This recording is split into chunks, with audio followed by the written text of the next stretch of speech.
Petrol, diesel और CNG के दामों में लगातार हो रही बढ़ोतरी की वजह से आम लोग बेहद परेशान हैं। वहीं बढ़ती कीमतों से ऑटो टैक्सी चालक भी बेहद नाराज नजर आ रहे हैं। लेकिन अब दिल्ली के लोगों पर महंगाई की एक और मार पड़ सकती है। दिल्ली में ऑटो टैक्सी की सवारी करना महंगा हो सकता है। दरअसल दिल्ली सरकार ऑटो टैक्सी किराए की समीक्षा के लिए एक समिति का गठन करने के लिए तैयार हो गई है। समिति ही सरकार को रिपोर्ट सौंपेगी कि आखिर कितना किराया बढ़ना चाहिए। लेकिन अगर ऑटो टैक्सी का किराया बढ़ता है तो इसकी सीधी मार आम जनता पर पड़ेगी। वहीं कुछ ऑटो टैक्सी यूनियन का कहना है कि अगर सरकार हमें सीएनजी पर सब्सिडी दे तो हम किराया नहीं बढ़ाएंगे। दिल्ली ऑटो रिक्शा संघ के महामंत्री राजेंद्र सोनी ने कहा कि हम नहीं चाहते कि किराए का बोझ आम जनता पर बढ़े। जब सरकार तमाम योजनाओं पर सब्सिडी दे सकती है तो सीएनजी पर क्यों नहीं, और अगर किराया बढ़ता है तो सवारी भी कम हो जाएंगी। देखो, हम अभी भी नहीं मांग कर रहे किराया बढ़ाने की। स्थिति ये है, अगर यदि आज किराया बढ़ जाता ऑटो रिक्शा वालों का तो पहले कोरोना काल से और अब तक इनके बिजनेस खत्म हो गए हैं। जो महिलाओं को बसें चला दी फ्री सरकार दिल्ली गवर्नमेंट ने, वो सवारी महिलाएं उधर चलेगी। इनका किराया बढ़ने से इनका नुकसान हो जाएगा बहुत ज़्यादा। और इस किराए के हक में अभी फ़िलहाल हम लोग नहीं हैं। हम सरकार से ये चाह रहे हैं, आप सब्सिडी दे दो सीएनजी में। 35 रुपये की क्या नाम है 1 केजी के हिसाब से सब्सिडी दो।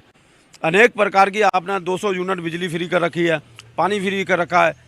ई रिक्शा में 30,000 रुपये की सब्सिडी इलेक्ट्रॉनिक गाड़ियों में दे रहे हो, मोटरसाइकिलों में दे रहे हो, डीटीसी की बसों में महिलाएं फ्री, डीटीसी की बसों में सीएनजी सस्ती। ये सारी मुद्दों को देखते हुए सरकार हमारे को सब्सिडी दे 35 रुपये। हम किराए की अभी बात नहीं कर रहे। अगर आज किराया बढ़ता है ऑटो का तो काम में सवारी नहीं बैठेगी। पहले इनके काम धंधे खत्म हो गए। सरकार तय करे ना, और क्या नाम है कितनी हमारे को सब्सिडी देगी, कितनी देगी। पहले तो हमारी यही मांग है, भाई आप हमारे को सब्सिडी दो 35 रुपये। दिल्ली में ऑटो रिक्शा का किराया आखिरी बार साल 2019 में बढ़ाया गया था, जिसे प्रति किलोमीटर पर 8.5 रुपए से बढ़ाकर 9.5 रुपए किया गया था। इसके साथ साथ 2 किलोमीटर के लिए निर्धारित 25 रुपए के किराए वाले स्लैब में दूरी को कम कर 1.5 किलोमीटर कर दिया गया था। लेकिन लगातार सीएनजी के बढ़ते दामों की वजह से ऑटो टैक्सी चालक बेहद परेशान हैं। चालकों का मानना है कि सीएनजी के दाम इतने बढ़ चुके हैं कि सीएनजी भरवाते वक्त ये सोचना पड़ता है कि घर का राशन कैसे आएगा और कितने की सीएनजी भरवाई जाए।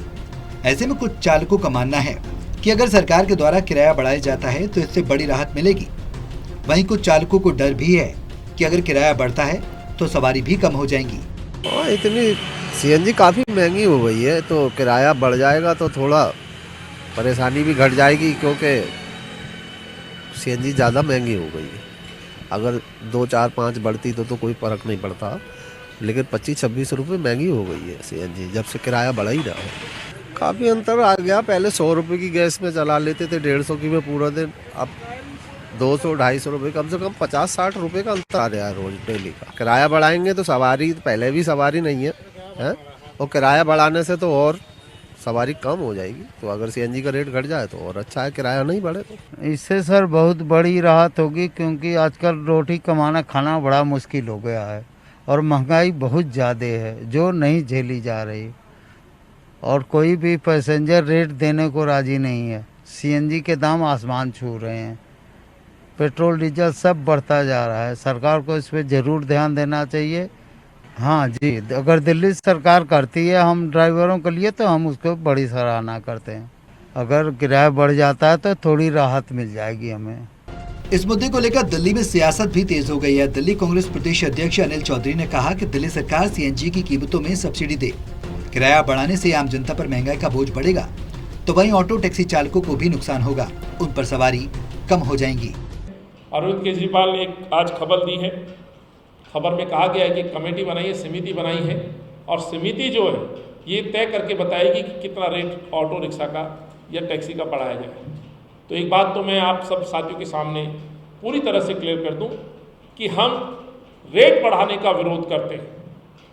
ऑटो टैक्सी के रेट बढ़ाने का विरोध करते हैं। यदि आपको वाकई इनकी मदद करनी है तो जो यूनियन है, संयुक्त रूप से जो यूनियनों की जो मांग है, वो मांग है कि सरकार सब्सिडी दे, केंद्र सरकार सब्सिडी दे और दिल्ली सरकार अपने टैक्स में सब्सिडी दे। ये बोझ सीधा जनता के ऊपर ना डालें। रेट बढ़ाने का मतलब होगा उसका सीधा संबंध जनता के ऊपर पड़ने वाले बोझ से। बहरहाल बढ़ती ईंधनों की कीमतों के बीच अगर सरकार किराए में बढ़ोतरी करती है तो इस फैसले से आम जनता पर महंगाई की मार जरूर पड़ने वाली है। दिल्ली से टोटल न्यूज के लिए अनमोल कुमार की रिपोर्ट।